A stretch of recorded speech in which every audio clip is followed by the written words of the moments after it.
Ал қазір мынау астында елдің аузында жүрген көк жайлауымыз.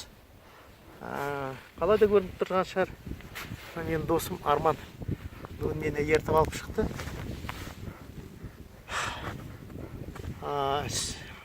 Жоғары қарай бұл жерде 200 метрдей қалды. Трибрата деген төбе бар, Күмбел деген төбе. Енді осында тоқтап мен бір нәрсе айтайын деп отырмын сіздерге, достар.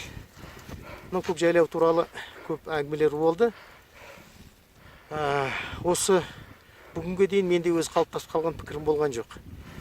Көк жайлауды қорғаушыларды да көрдім. Мен ажарды өте сыйлаймын. Жандосованы көк жайлауда салғызбаймыз деген. Бүгінге дейін менде қалыптасып қалған пікір болған жоқ. Ал енді осыған қазір келіп, көк жайлауды көріп, осы табиғатты көріп, аяп кеттім мен. Керек емес салып. Әлі бізде Қазақстанда заң қалыптасып қалған жоқ. Біздің елді билеп жүрген ағаларымыз қойған жоқ әлі. Ертең жерден бірдемені салатын болатын болсақ, оны олар өздерінің джиптерімен келіп мініп, өздерінің коттедждерін салып алады сол таудан. Бізде енді гектармен алады ғой. Сондықтан әзірше салып керек емес. Мен де қарсымын. Осы курорт салуға. Бәріміз ақылдасып, жақсылап заң орныққаннан кейін сонда салуға болады. Жұртқа болатын болсын, халыққа болатын болсын. Құдай тағала тек қана осы біздің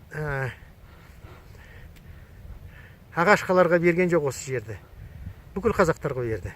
Сондықтан бәрімізге қолымыз жететіндей қылып, сондай бір курорт болғанда, сонда ғана салайық. Ал енді екіншіден айтатын нәрсем осы әлі де салуға болады деген Ермек Тұрсынов азамат бір мақала жазған екен. Содан кешеден бері оны жерден алып жерге қойып жатыр. Біреулер Фейсбукта аузына көк ит кіріп қара ит шығып жатыр. Мен айтайын, әр азамат өзінің пікірін білдіруге құқылы. Сондықтан Ермек осылай айтты екен деп, оны бірден кеше ғана бәріне жақсы болған Ермек енді бүгін бәріне жау болып шықты. Ол да дұрыс емес.